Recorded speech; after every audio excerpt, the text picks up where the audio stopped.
বিসমিল্লাহির রহমানির রহিম। শুভরাত্রি। তো আমরা সবাই কম বেশি চর্মরোগের আতঙ্কের মধ্যে জীবনযাপন করছি। কারণ যার হয়েছে এই চর্মরোগ, দাউদ, একজিমা, অ্যালার্জি, চুলকানি, সেই ভালো জানে। কারণ দিনের বেলায় তো আছেই, সারা রাতের ঘুমও হারাম। অনেক রকম পরীক্ষা নিরীক্ষা, অনেক দামি দামি মেডিসিন, অয়েনমেন্ট ব্যবহার করার পরেও কোনোভাবেই যেন নিরাময় করা সম্ভব হচ্ছে না।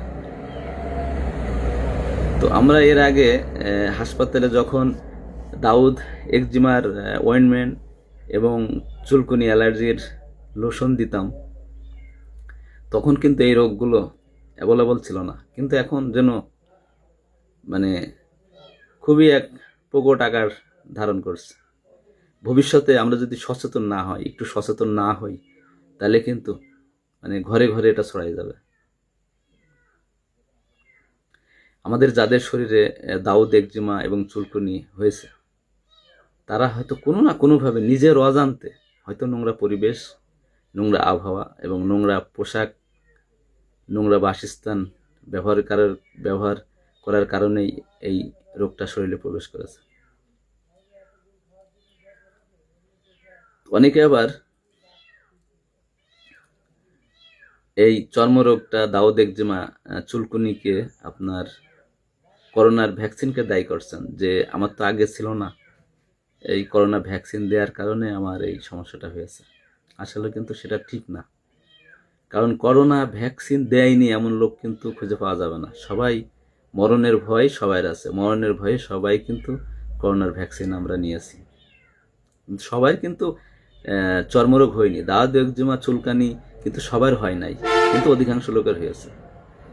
তো আমি যেটা মনে করি, এর জন্য কিন্তু আমাদের, শুধু আমি না, চিকিৎসা শাস্ত্র এটাই বলছে যে এটা আমাদের পরিবেশ দূষিত হওয়ার কারণে, পরিবেশ খারাপ হওয়ার কারণে আমাদের এই চর্মরোগটা হয়েছে। কারণ আমরা আসলে খুবই অসচেতন। বাইরের দেশে, উন্নত দেশে আপনি যেখানে সেখানে ময়লা আবর্জনা ফেলতে পারবেন না। হ্যাঁ, আপনি একটা ছোট্ট একটা ময়লাও যদি ফেলেন, আপনার সঙ্গে সঙ্গে বাংলাদেশ টাকা 2-1,000 টাকা জরিমানা হয়ে যাবে। আর আমরা ময়লা তো দূরের কথা, আমরা যেখানে সেখানে ছ্যাপ, কপ, মলমূত্র যেখানে সেখানে ত্যাগ করছি। বিশেষ করে চার দোকানের সামনে দিয়ে তো সকালে হাঁটাই যায় না কফের কারণে। তো এই কফটা একজন অ্যাজমা রোগীর হতে পারে, একজন ডায়াবেটিস রোগীর হতে পারে, একজন যক্ষা রোগীর হতে পারে। তো এই যক্ষা রোগী যে আমাদের ভিতরে নেই, আমাদের শরীরে, আমরা বুঝবো কি করে? আমরা পরীক্ষা কয়জন করি? কাশি তো অনেকেই কাশি, এমন কাশি থেকে আসতে কাপড় চোপড় নষ্ট হয়ে যায়, কাশি সারতে চায় না, জ্বর যায় না। এই রোগীগুলো, এই কাশি যায় না, জ্বর শরীরের থেকে যায় না, এই রোগীগুলো যদি যক্ষা পরীক্ষা করা হয়, 90% রোগীর যক্ষা হবে।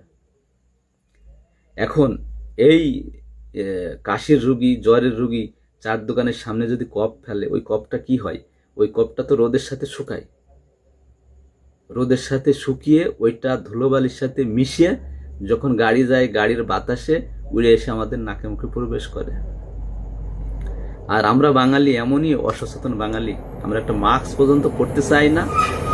আবার আমাদের সমাজে কিছু মানুষও আছে যাদের জন্য 2-1 পড়তে চাইলেও তাদের জন্য পড়া যায় না। আপনি যদি একটা ভালো কাজ করেন, আপনার পিছনে লাগবে, আপনি একটা মাস্ক পরবেন, সেখানেও সমস্যা।